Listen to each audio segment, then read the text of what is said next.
Votre émission Labo Spirituel, ici sur votre chaîne Univers Télévision. Ça fait autant de jours que sur la place publique, il y a plusieurs personnes, vous êtes en train de se questionner, se poser des questions sur le message, le véritable message du prophète majeur William Marion Branham. Alors, la fois passée, dans cette émission, j'étais avec Pasteur Pierre Casse. Vous nous avez demandé de l'inviter pour parler de la polygamie. Il y avait autant de pasteurs sur ces plateaux. Vous étiez encore très nombreux à les féliciter, voulais-je dire, et à confirmer qu'il est réellement dans le message.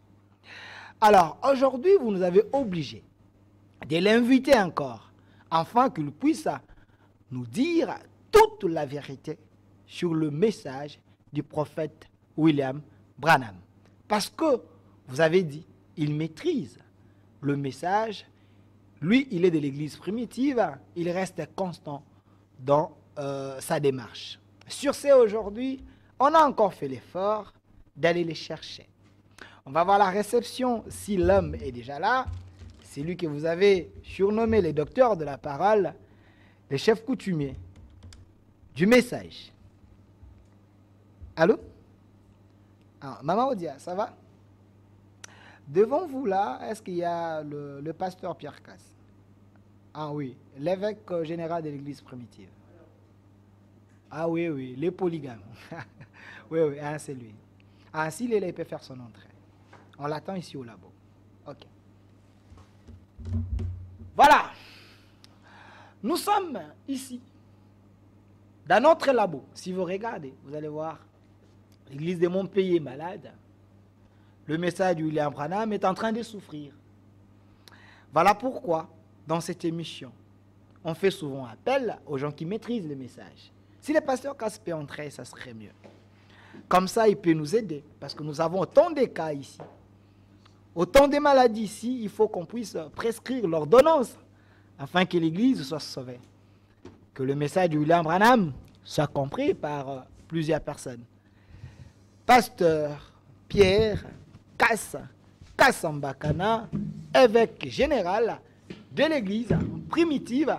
Pasteur Casse, seul le bienvenu. Merci, merci.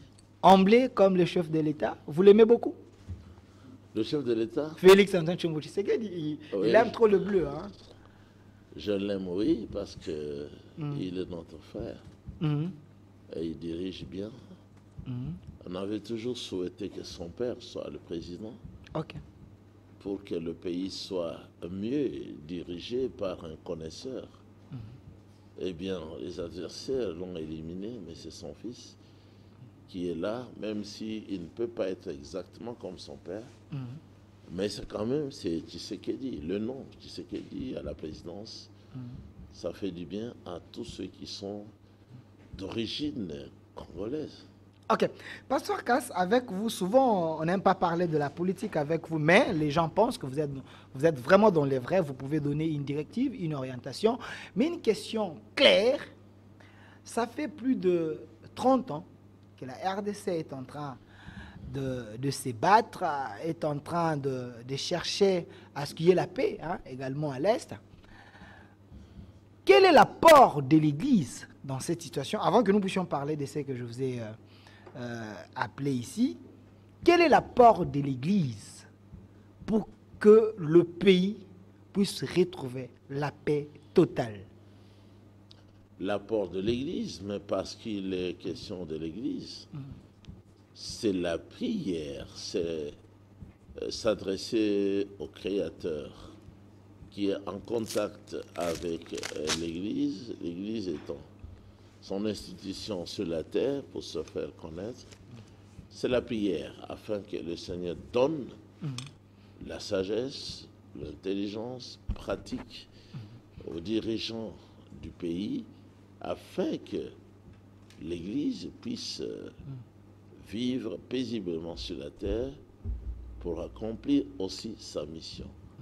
Donc l'apport de l'Église se limite à la prière, c'est-à-dire à ce que l'Église demande au Créateur de faire en sorte que les dirigeants du pays soit sage, intelligent, de l'intelligence pratique, afin que le peuple du pays puisse vivre dans la paix, dans la droiture et dans la justice. Quand vous parlez de la prière, mais la RDC c'est un pays laïque, de quelle prière parlez-vous? Toutes les églises? Il s'agit, bonne question, il s'agit de la prière qui peut être exaucée. Exaucée, c'est-à-dire d'abord être entendue par le Créateur. Okay. Il n'écoute pas les prières de n'importe qui, c'est-à-dire de n'importe quelle église ou association. Il écoute seulement les prières de son peuple qui s'est déjà humilié, comme il a dit. Si mon peuple sur qui mon nom est invoqué. Et ça, c'est l'Église. Okay. Donc, c'était d'abord Israël. Aujourd'hui, c'est sa seconde femme, l'Église, son peuple, sur qui son nom a été invoqué lors du baptême pour pouvoir être immergé dans le nom, suivre le nom, enveloppé dans le nom, prêchant le nom, soutenant le nom, dans lequel il y a tout. Il y a délivrance, il y a justification, sanctification. Il y a baptême du Saint-Esprit, il y a la résurrection des morts. En Christ, on dit bien, il y a l'enlèvement, être pris au-dessus pour aller au ciel, et puis revenir sur la terre pour pouvoir régner pendant 1000 ans avec Christ Yeshua. C'est ça le 7e jour, le jour de repos. Donc, il s'agit de la prière qui peut être écoutée au départ et exaucée. Parce qu'il y a des prières que le Seigneur n'écoute pas. Il y a des chants que le Seigneur n'aime pas entendre, parce que ce sont des prières et des chants exécutés par ses adversaires. Donc, malgré qu'ils peuvent multiplier des paroles, le Seigneur n'ouvre pas son oreille et n'exauce pas. Comment comprendre que ces chansons, ou soit cette prière, Dieu ne peut pas écouter? Parce que tout le monde se pointe au nom de Jésus. Tout le monde parle que j'ai été appelé, j'ai été envoyé. Comment celui qui est à la maison, il a besoin de retrouver la voie, il a besoin de voir Dieu, il a besoin de comprendre, il a besoin de ce message, mais on les présente un autre message, une autre prière. Comment celui-là peut comprendre qu'ici il y a du vrai? Au départ, la formule est simple. Celui que Dieu, c'est-à-dire le Créateur, a appelé au ministère, il dit les paroles du Seigneur qui se trouvent dans les Saintes Écritures. Il ne peut pas s'employer pour être contre une seule parole de la Bible. Et celui qui est de Dieu, qui a été prédestiné, mais qui est de Dieu, il écoutera ces paroles-là. Quelle que soit la manière, la forme qu'on les présente. Quelle que soit la forme. Parce qu'il a été prédestiné à reconnaître cette vérité et à l'accepter, à la soutenir. Mais maintenant, celui que Dieu n'a pas appelé, il ne peut pas se marier à la parole. Il n'épousera pas les idées de la Bible. Il sera là pour contredire la Bible et pour y mettre même de la grande confusion. Ça, c'est la marque de quelqu'un que le Seigneur n'a jamais appelé. Alors, Pasteur Cass, avant que nous puissions parler de ce sujet, tout comprendre sur le message de William Branham, ou toute la vérité sur les messages du prophète William Branham, c'est ça même la thématique principale. Mais une question de curiosité, nous sommes en RDC, donc la République démocratique du Congo, c'est un pays laïque. Êtes-vous pour la laïcité ou non? Non, la laïcité, c'est gouvernemental. Hein? C'est-à-dire qu'on accepte chaque groupe religieux avec ses tendances, avec son orientation. Mais moi, je suis chrétien. Je suis chrétien, j'ai accepté Yeshua HaMashiach. Uniquement la Bible. Je n'accepte pas d'autres religions. Je n'épouse jamais les idées d'autres religions, parce qu'au départ, je les considère toutes comme étant des religions forgées ou formées pour se dresser contre la voix du Seigneur. Est-ce que ce n'est pas ce qui ferait le développement d'un pays si vous pensez qu'il y a du mélange? Comment appeler ces dieux-là là où il y a la saleté? C'est à vous de comprendre cela. Donc si dans notre pays, on y tolère même des groupes qui sont des groupes adverses au Créateur, comment voulez-vous qu'on aille de l'avant? Merci. Merci, pasteur Pierre Kassambakana, vous avez compris sa réponse. Hein? C'était juste des questions de curiosité pour avoir un peu la lumière sur ce qui se passe en République démocratique du Congo. Alors, pasteur Pierre Kass, je précise que vous êtes un vrai polygame. Vous avez 12 femmes avec vous à la maison. Et aussi, vous êtes du message, mais vous êtes responsable de l'église primitive. Avec vous, la question principale, toute la vérité sur le message du prophète William Branham. Parce qu'il y a trop de controverses au sein de l'église ou soit de sa lignée. Alors, nous voulons savoir, on vous laisse 15 à 20 minutes, sans question, que vous puissiez nous présenter les grandes lignes de son message, du message du prophète William Branham. Parce que le monde entier est en train de vous suivre. Quoi comprendre sur son message? Très bonne question, et nous en avons la maîtrise. Okay. Qu'est-ce qu'il faut comprendre sur le message apporté par le prophète Branham? D'après sa propre définition, il a dit dans plusieurs enseignements, plusieurs prédications, que c'est le message des 7 sceaux qui sont bénis du Seigneur. Apocalypse 5, Apocalypse 7. Non, 6. Apocalypse 7 est l'intervalle. Mais maintenant, les 7 sceaux, il dit, lui, le prophète Branham, c'est d'abord le mariage et le divorce. La vérité, la grande vérité sur le mariage et le divorce. La grande vérité sur la sémence du serpent. La grande vérité sur la divinité. Dieu, c'est qui? La grande vérité sur le baptême et sur d'autres mystères. Donc, la vérité sur le mariage et le divorce, c'est que le prophète a apporté au monde un sujet troublant, c'est-à-dire la polygamie. La polygamie est donc la grande vérité sur le mariage actuel. Actuel, c'est-à-dire depuis le temps d'Adam et d'Ève, lorsqu'il y a eu le premier péché commis sur la terre par la femme d'Adam, en se donnant à un homme étranger, le serpent ancien. C'est le Seigneur qui a établi lui-même la polygamie comme loi du sexe.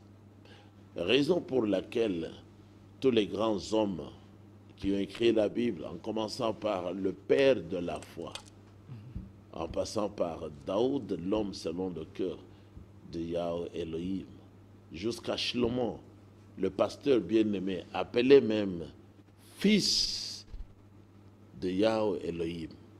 Et même le Seigneur a dit, même si il lui arrivait de faire le mal, je ne retirerai pas ma grâce de sur lui, mais je le châtierai comme on châtie le fils des hommes. Ça, c'est Shlomo. Shlomo avait 1000 femmes, David avait 500 femmes, Abraham avait eu beaucoup d'épouses, beaucoup de femmes. Maintenant, le frère Branham nous apporte cette révélation que la polygamie de David était le type pour manifester prophétiquement dans l'avenir l'Église et Christ. La polygamie du roi Shlomo était le type de Christ, un seul, avec l'Église, plusieurs. Ça, c'est du côté doctrinal sur le sujet mariage et divorce, qui est d'ailleurs un grand sujet de la Bible parce que c'est le premier. Mais sur le plan des 7 sceaux, le prophète Branham a répété ce qu'en disent les Saintes Écritures. Il a dit que selon Apocalypse chapitre 5, chapitre 7 et chapitre 6, 7 et 8, où nous avons le tout dernier sceau, les 4 premiers sceaux parlent de l'Église dans la prophétie. L'Église attaquée par l'Antichrist, qui est l'Église catholique, l'Église protestante, méthodiste et pentecôtiste. Les 4 premiers sceaux. Le changement des couleurs, là, indique qu'il s'agit d'un seul démon, mais qui change de ministère, de tactique. Mais c'est toujours l'Antichrist qui se soit présenté dans le premier sceau, qui englobe 3 siècles, sous la forme de la couleur blanche, c'est pour imiter et tromper. Imitant Christ et trompant les faux chrétiens. Qu'il se soit présenté deuxièmement sous la forme de la couleur rouge, c'est toujours lui qui change de ministère, lui l'Antichrist, pour commencer à verser du sang. D'où la couleur rouge, versant du sang et pratiquant la politique. L'Église catholique pratique la politique au grand jour. Elle ne se cache plus.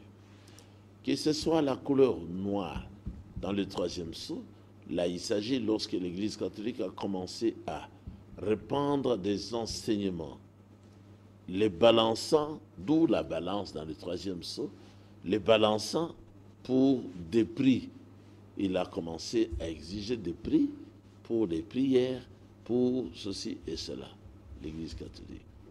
Que ce soit la toute dernière couleur, dans le 4e sceau, qui est la couleur verdâtre ou pâle, il s'agit là de la conclusion de la marche de l'Antichrist, quand il met ensemble les 3 précédentes couleurs.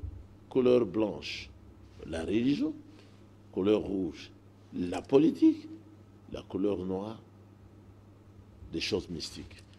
Donc, dans la couleur verdâtre ou grise, il s'agit là de mélange, de l'ensemble des 3 premières couleurs. Et vous pouvez voir ça à travers les uniformes des prêtres. Les prêtres catholiques, ils s'habillent soit en blanc, soit en rouge, soit en couleur grise, qui est la couleur la plus hypocrite, qui est le mélange des 3 premières. Donc le message est là, c'est que le 7e sceau n'a pas été révélé. Ainsi, tous ceux qui pensent croire en la révélation inexistante du 7e sceau, que ce soit dans la Bible, que ce soit dans les prédications de Frère Branham a dit au paragraphe 260 de la version de Lausanne, ils se trompent bel et bien. Et puis, ils ne le savent pas. Okay. Il n'y a que seul Dieu qui le sait. Et puis, parce qu'ils affirment connaître ce que la Bible dit que personne ne peut connaître, ils sont égarés, ils sont allés très, très, très, très loin. Okay. Et ils le sont là, aujourd'hui. Merci. Merci, Pasteur Pierre Casse. Je précise que sur ces plateaux, Pasteur Pierre Casse, il est responsable de l'église primitive. Il est évêque général de cette église. Alors, vous nous avez expliqué également, plutôt les grandes lignes du message du prophète William Branham. Mais la première question directe, est-ce dans le message, il y a un autre groupe, à part vous, qui sont dans la vérité? Qui sont dans la vérité? Non. Dans le message, je peux dire qu'il y a seulement 2 groupes, 2 ou 3. Ok. Il y a l'aile de Evald Frank qui n'accepte pas la fausse révélation de cet tonnerre. Nous étions dans ce groupe-là. Mais Evald Frank et son groupe n'acceptent pas la grande révélation sur le mariage et les choses. C'est déjà un problème. Donc, ils sont à côté, du message. Oui. Ils ont rejeté le message. Et nous l'avons rejeté en face. Parce qu'il a rejeté, lui, le message. Il y a le groupe des tonnerristes, comme nous les appelons. C'est-à-dire le groupe de ceux qui ne se basent pas sur les Écritures. Parce que le message de cet tonnerre étant un message septuple, en 7 tonnerres, il n'a pas été écrit dans les Saintes Écritures. Il a été caché À Yohanan, d'abord, on lui a demandé de ne pas écrire, mais de cacher, de sceller ce qu'avaient dit les 7 tonnerres. Donc, personne sur terre, ni au ciel, ni sous la terre, ne peut connaître le message des 7 tonnerres.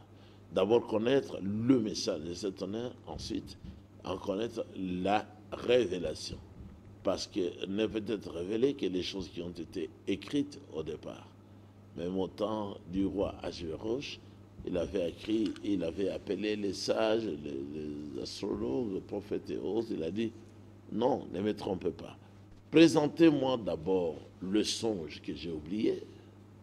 Ensuite, seulement, vous me donnerez l'interprétation. Vous ne pouvez pas commencer par me donner l'interprétation. Donnez-moi d'abord le songe. Parce que moi, je l'ai oublié, mais le songe est réel, il m'a troublé. Ils étaient incapables de rétablir d'abord le songe. C'est comme aujourd'hui. Ils sont tous incapables, s'il vous plaît, de rétablir d'abord ce que le message de cet honneur avait dit. Ils sont pratiquement incapables, parce que le Seigneur n'avait pas voulu que ce soit écrit. Comment, alors qu'ils sont incapables, peuvent-ils arriver à en donner la révélation? Ils vont donner la révélation de quoi? Parce que ça n'existe pas. Donc ce sont des bluffeurs. Alors, pasteur Cass, il y a ceux qui pensent que plutôt c'est vous, l'Église primitive, vous êtes plutôt égaré. Vous êtes un leader qui s'est égaré, vous avez aussi égaré les autres. Par exemple, si vous prenez le groupe de Barouti, de leur côté, ils pensent, ils sont dans la vérité. Lui-même, Barouti, c'est celui qui assure la relève du message. C'est lui-même qui fait la continuité, qui achève le message de William Branham. Non. Avec gaieté, je peux dire que Barouti en question, il n'est plus à compter comme référence. Parce qu'il y a longtemps qu'il a quitté le droit chemin, comme le prophète Branham l'avait dit, en choisissant l'aile de ceux qui enseignent la monogamie. Branham avait dit, vous allez sortir des Saintes Écritures. Et vous allez manquer aussi des Écritures. La vérité, c'est l'adoption sur le mariage polygame. C'est ainsi que la Bible elle-même, elle est d'abord dans la polygamie, l'Ancienne Alliance et la Nouvelle Alliance. Et puis des grands hommes comme Abraham, Daoud, Shlomo sont des grands polygames, y compris Yeshua. Barouti, il a commencé à faire la guerre aux prophètes. Faire la guerre? Tout en n'étant pas... Oui, il Comment fait ça? Visiblement la guerre. Comment il peut faire la guerre à son maître, à la personne qui... Parce que le prophète dit ouvertement que le 7e sceau n'a pas été révélé. Tandis que Barouti ment, il ment jusqu'au ce soir en disant que le 7e sceau a été révélé. Le prophète Branham dit que les 7 tonnerres ne peuvent être révélés parce que ça a été caché d'abord dans les Écritures et même l'apôtre Yohanan n'avait pas la connaissance. Il n'a pas écrit. Lui dit, nous en connaissons la révélation parce que c'est toi, Branham, qui nous a appris. Donc, il calomnie le prophète Branham. Mais j'ai vu une image où il a montré un livre, on a écrit les 6 sceaux. Barouti? Non. Il a montré le livre. C'est lorsque un de nous, venant du Congo-Brazzaville, il se trouve maintenant à Buffalo, à New York, lui a posé la question, envoyée par le centre missionnaire, celle de savoir que si Barouti a la révélation de 7 tonnerres, ou du 7e sceau, d'après ce qu'il avait dit dans les réunions précédentes, qu'il donne aux frères ne fût-ce que 5 citations. Ok. Pas 10. 5. 5 citations dans le 7e sceau où le frère Branham montre que c'était révélé. Et il s'est d'abord incliné. Il a manqué à dire. Quand il s'est relevé, il a dit, qui a le livre des 7 sceaux? D'abord, il a cherché le livre des 7 âges de l'Église pour montrer qu'il était troublé. La question concernait le 7e sceau. Il y a une brochure intitulée le 7e sceau. C'est là qu'il fallait aller pour trouver ne fût-ce que 5 citations dans lesquels le prophète Branham dit que le septième sceau était révélé. Sachant que ça n'existe pas, il a commencé à tâtonner.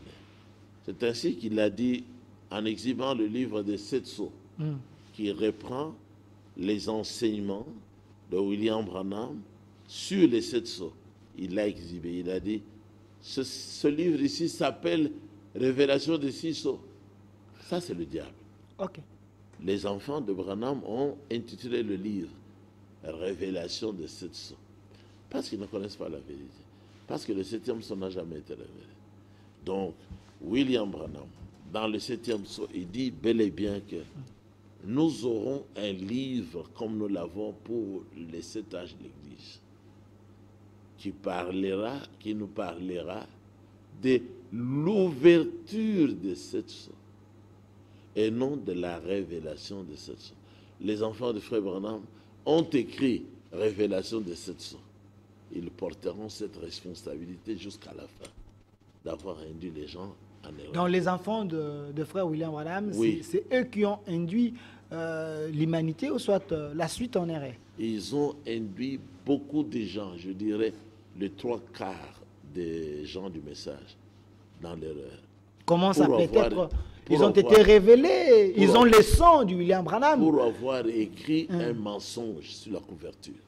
Vous jetterez l'opprobre Parce sur que les enfants. le frère William Branham Branham. a bien dit, nous avons maintenant la révélation des 6 premiers sceaux.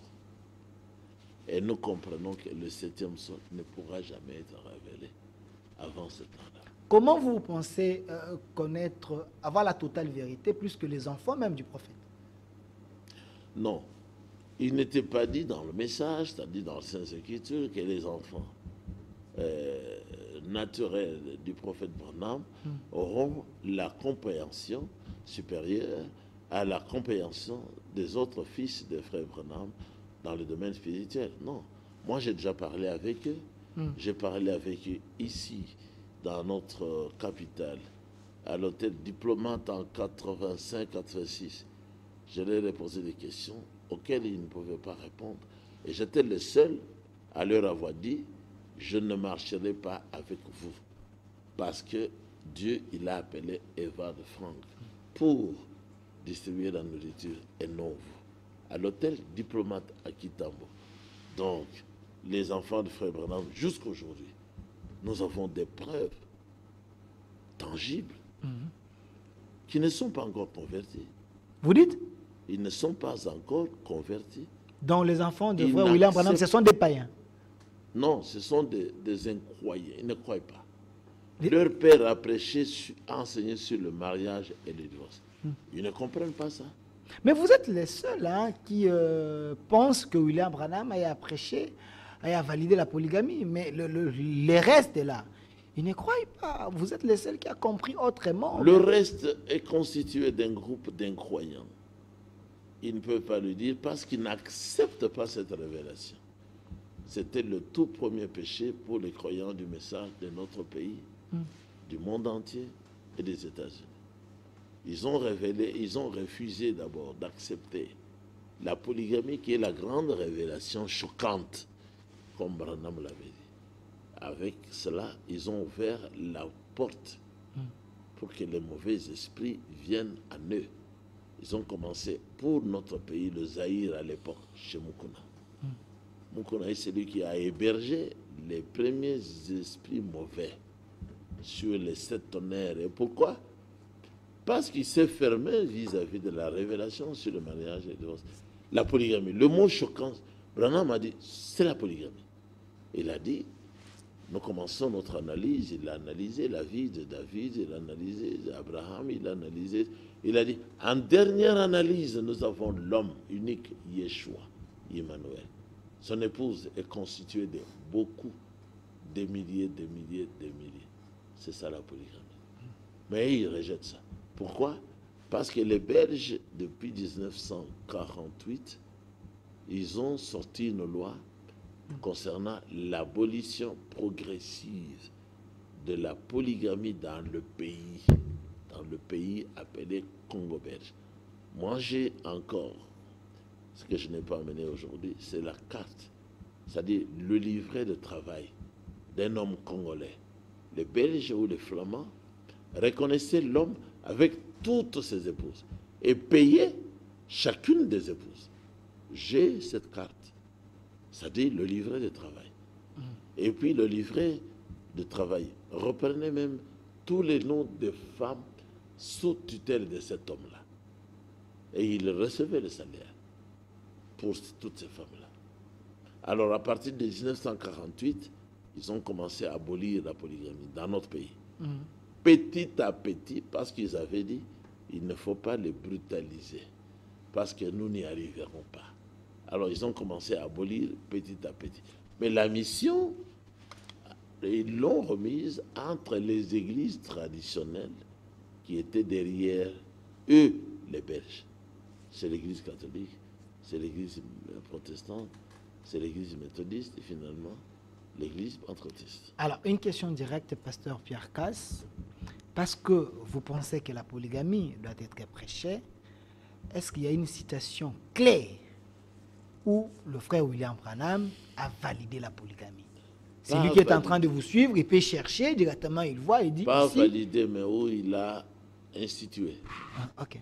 où il a recommandé l'institution. D'abord, le paragraphe 50, selon la version de Lausanne. Il s'en est pris au mariage monogame. Il a dit, si vous suivez ça, vous êtes perdu. Paragraphe 215, la version de Lausanne. Si vous suivez cette fois-là de la monogamie, vous êtes perdu. Il a dit, c'est la perdition. La chose juste, c'est ici. C'est la polygamie. Le paragraphe 158, 159, 160, 161, jusqu'au paragraphe 227 de la version première de Lausanne, il montre que la voie juste, c'est la polygamie. Et le Seigneur Yeshua lui-même, il est polygame. Il a dit, aujourd'hui, l'homme peut se marier 188, 189, 200.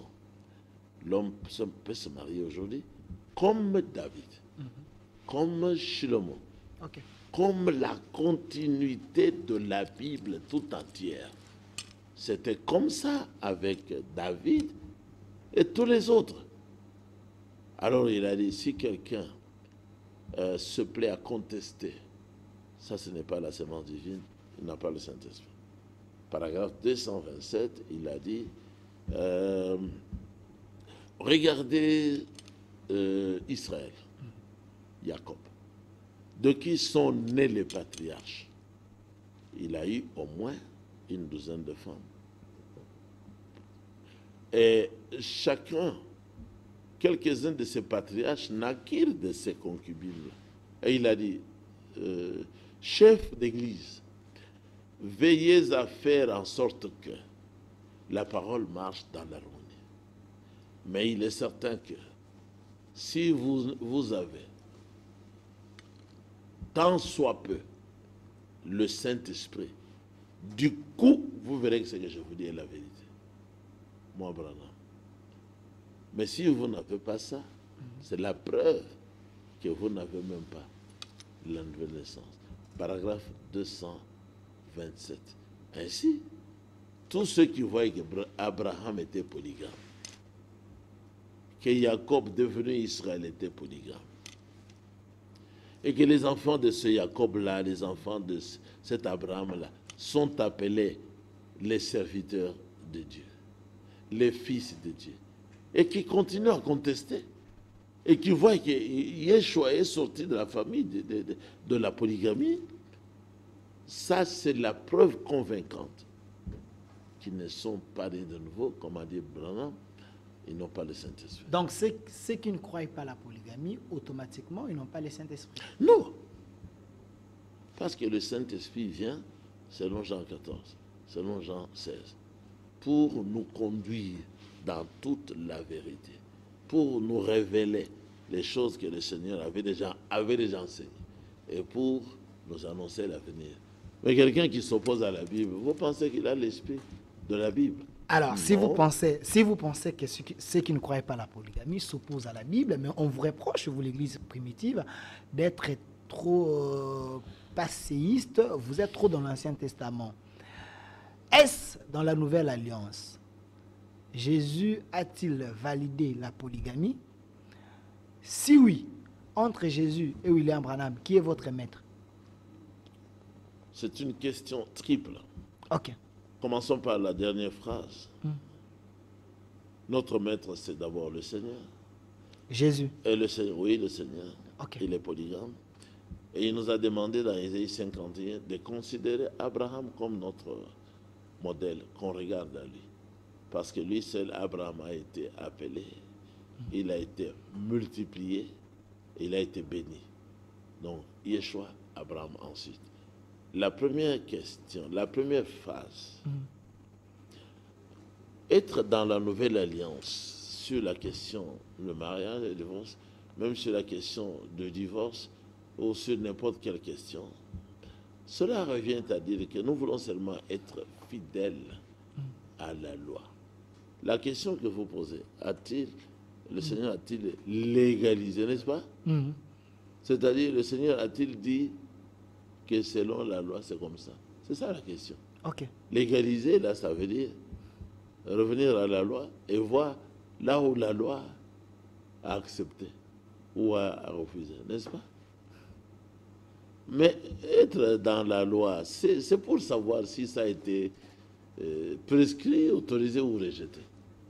Or, dans la loi, nous voyons que ça a été confirmé, ça a été enseigné, ça a été prouvé, tout à fait légal.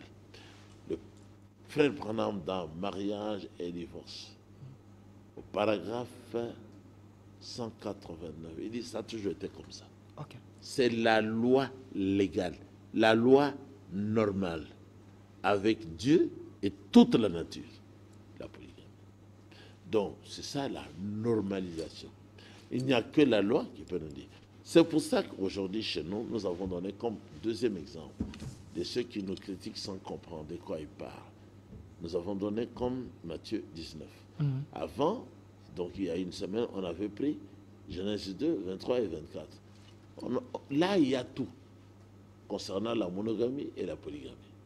Alors, quand il est dit l'homme quittera son père et sa mère s'attachera à sa femme, on n'a pas dit s'attachera à une ou une seule femme, on a dit à sa femme. Qu'elle soit 50e, c'est sa femme. C'est là où les gens disent qu'il fallait écrire qu'il s'attachera à ses femmes. Non, mais là, on dit à sa femme. Non, mais pourquoi? Ouais, les gens n'arrivent pas à comprendre. Pourquoi il fallait dire ça et c'est. d'emblée? S'il y avait C, donc S et S, et le monogame. on pouvait dire. Non, et le monogame, ça ne le concernera pas. Comme Isaac. Isaac n'avait qu'une femme. Ok. Or, ce qui a été formulé par le Seigneur au tout début, tout à fait parfait. Ça englobe et la monogamie et la polygamie. Mais parce que le polygame, même s'il a 1000 femmes, pour s'attacher, il va s'attacher à la fois à une femme. Mais ensuite, à une autre. Mais pourvu que la loi soit respectée, que ça soit sa femme. Ok. Pasteur Cass, parce que là, j'aimerais que vous puissiez nous aider. Je n'ai pas terminé. En prenant ce matin Matthieu 19, nous avons fait voir à tous dans le monde entier, je le fais aussi à travers votre micro, de l'univers, qu'ils acceptent que nous soyons dans l'université. Dans Matthieu chapitre 19, dans cette télévision universitaire, on ne parle pas de la polygamie, ni de la monogamie. C'est le verset 3. Chacun peut vérifier. Est-il permis? Donc on cherche la légalisation. On cherche ce qui est normal. Est-il permis à un homme de répudier sa femme? On dit répudier sa femme et non répudier son unique femme dans la monogamie. Non, il y a une nuance. Il y a une nuance dans les terminologies.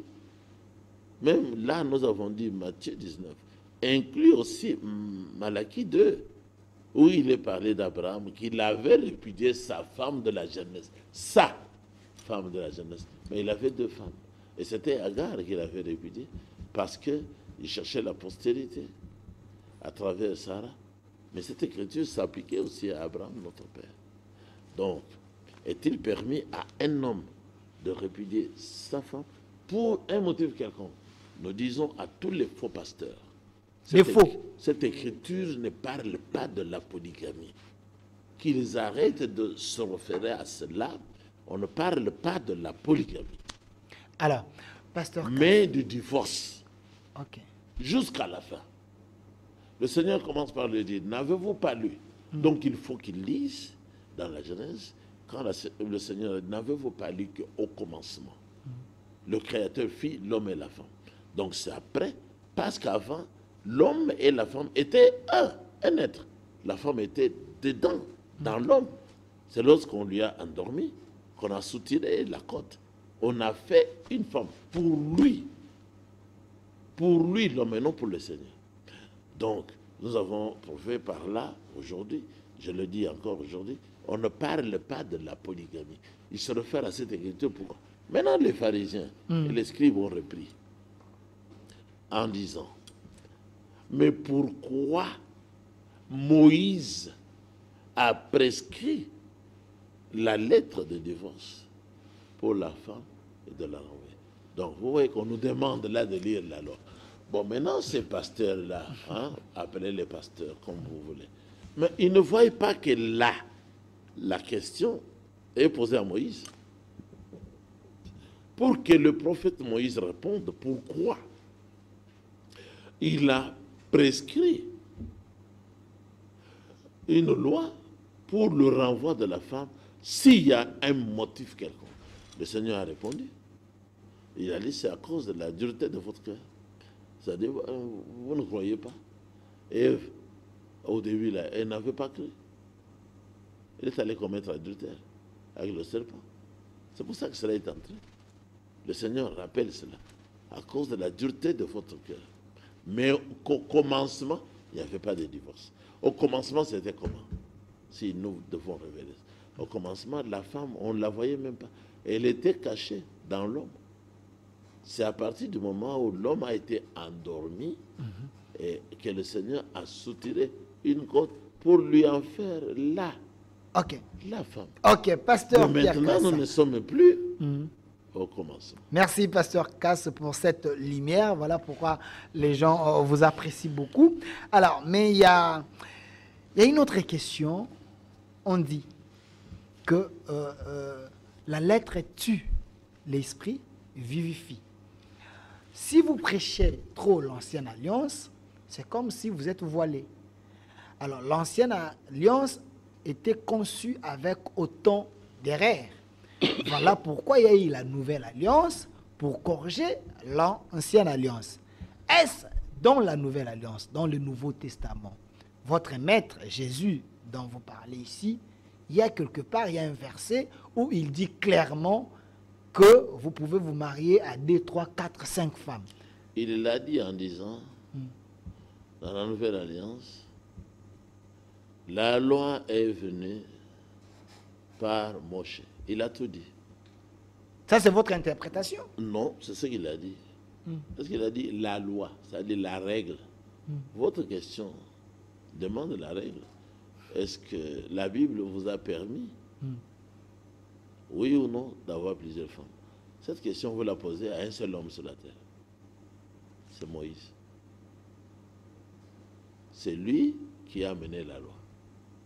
Mais on ne prêche plus Moïse. Aujourd'hui, dans l'église, il ne faut plus prêcher Moïse. Pas parce prêcher que Moïse, mais ceux-là qui prêchent Moïse, ils sont aveuglés. Non, prêcher Moïse, c'est autre chose.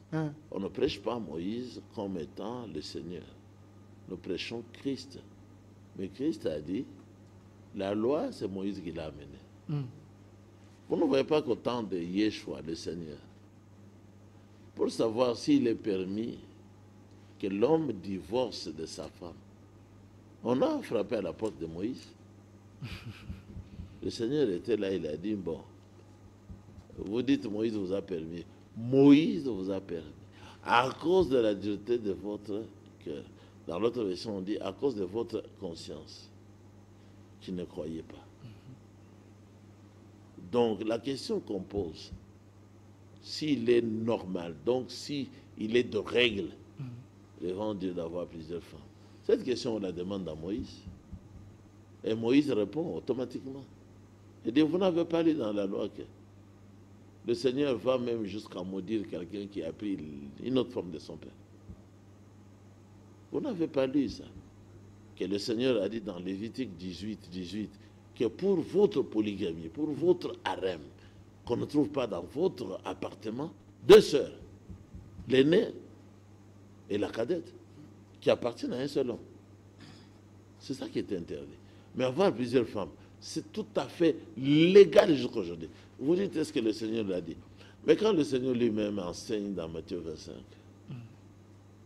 que le royaume de Dieu est semblable à la polygamie, il a parlé du mariage et il a parlé du divorce.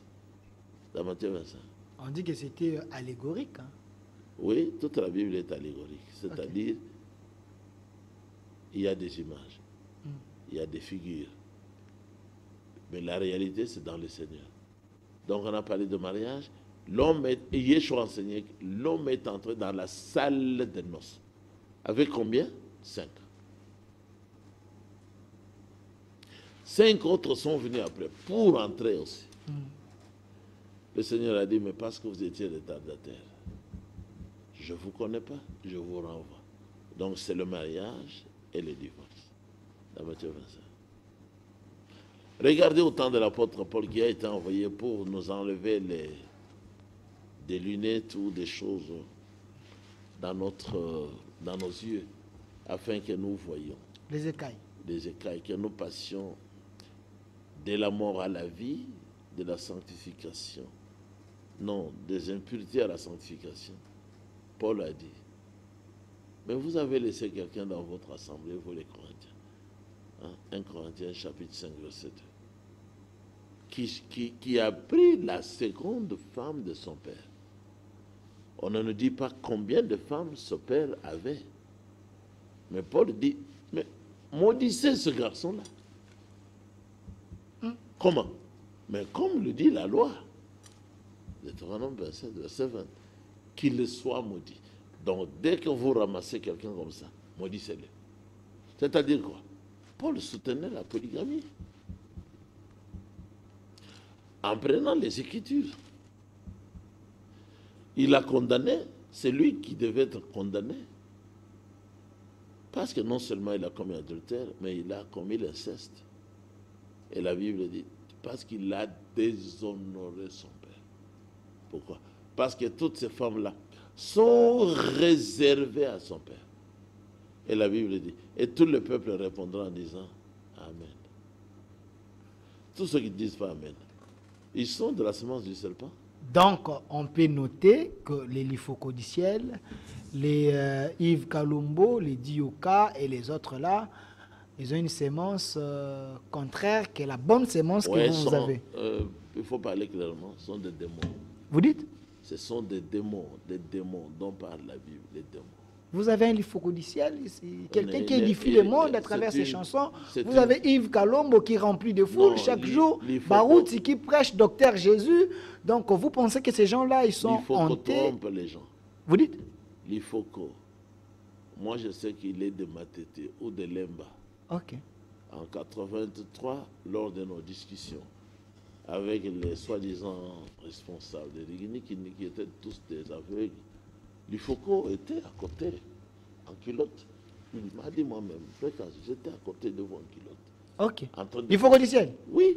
Ok. En train de vous suivre, j'étais en culotte pour entendre ce que vous devez avoir dit avec les anciens. C'est lui qui me l'a dit. J'étais à Bandar et il me l'a dit à la maison communale, 85-86. Donc il faut que vous suivez en culotte aujourd'hui. Il ne peut pas penser connaître plus que vous parce que... Non, mais en ce temps-là, il fallait nous suivre. Il n'y avait que nous qui parlions avec les responsables de Rigini. Il n'y avait que nous. Et tous les frères... Avant que vous soyez égarés, selon Barouti, comme il a dit, vous avez une sémence du diable. Égaré sur quel point? Aujourd'hui, Barouti est en train de reconnaître tous les points qu'il rejetait hier. Donc, il ne s'agit pas de nous, il s'agit d'eux tous Aujourd'hui, l'un d'eux, Kayumbi Beya, Ok. de la génération Barouti, Dioré consort, Amboujimaï, Mhm. il a reconnu que avant il ne connaissait pas ces choses-là de cette tonnerre. Ok. De Jésus est déjà venu. Il a reconnu. Il a réagi en tant qu'Amboujimaïen, en Ok. tant que Kassaïen. Ok. Il a dit c'est Dioka qui nous a amené ces choses en 86. Et c'est vrai. Dioka est allé avec Mali pour leur imposer ça. Imposé. Et puis, Kayumbi a dit, il a piqué une crise parce qu'il avait trouvé une opposition en Bujimaï. Nous nous sommes opposés au départ. Et il a piqué une crise. Et c'est moi qui lui ai apporté. Je l'ai amené chez le docteur Nuitama. Mhm. J'ai dit, mais alors, mon Amboka, continuez. Rejette tout. Il ne faut pas seulement dire que c'est lui qui a amené, mais c'est vraiment lui. Et nos frères qui sont en Bujimaï, ils se sont réjouis, ils ont dit, après autant d'années, donc frère Pierre Casse nous a toujours dit la vérité. Kayumbi n'a répété que la vérité. C'est Dioka. Merci, Pasteur Cass. Merci vraiment pour cet exercice. Vous étiez très nombreux vraiment à demander sa présence ici. Mais je vous laisse 3 minutes. Regardez la caméra. Aidez les gens qui sont dans le message. Ils doivent retenir quoi? Qu'est-ce qu'il faut éviter pour qu'ils ne tombent plus dans les erreurs des prédicateurs? Ils de doivent messages. retenir que la vérité, elle est tout à fait biblique. La Bible doit enseigner clairement ce que nous prêchons. La vérité à retenir, c'est que les 7 sceaux ont été ouverts à travers le ministère de Frère Branham. Mais 6 ont été révélés. Le 6e sceau, c'est le sceau de la fin du monde. Le 7e sceau est caché derrière les 7 voies de cet honneur non écrites dans la Bible. Voilà le mystère double qui n'est pas connu, celui des 7 honneurs et celui du 7e sceau. Mais les 6 sceaux ont été ouverts et révélés. Le mariage et le divorce. William Branham a placé ça comme point primordial concernant la révélation ou l'ouverture de cet honneur. Il a dit d'abord le mariage et le divorce. Ensuite, vous avez d'autres mystères, la semence du serpent, la divinité et autre chose. Voilà ce qu'il faut donc retenir. Il faut donc quitter tous ceux qui se disent anciens, mais qui ont dévié de la voie principale, du courant principal du message du temps de la fin et se sont mis à croire aux sottises, comme les 7 honneurs sont révélés, les 7e sont révélés, Jésus est déjà venu. Non. Lorsque le Seigneur reviendra, il y aura d'abord la résurrection des morts en Christ. Et les vivants en Christ, comme nous serons transmis ensemble avec les ressuscités, comme disent 1 Corinthiens, chapitre 15, depuis le verset 51 jusqu'au verset 53, 1 Thessaloniciens, chapitre 4, depuis le verset 13e jusqu'au verset 18e, ensemble nous allons monter pour aller à la rencontre du Seigneur dans les airs. Et nous allons nous marier au ciel, dans la véritable et grande polygamie de Yeshua HaMashiach. Alors, merci, Pasteur Cass. J'allais oublier, la fois passée, il y a eu quelqu'un qui est à Bounia. Il m'a écrit pour me dire il vous aime beaucoup.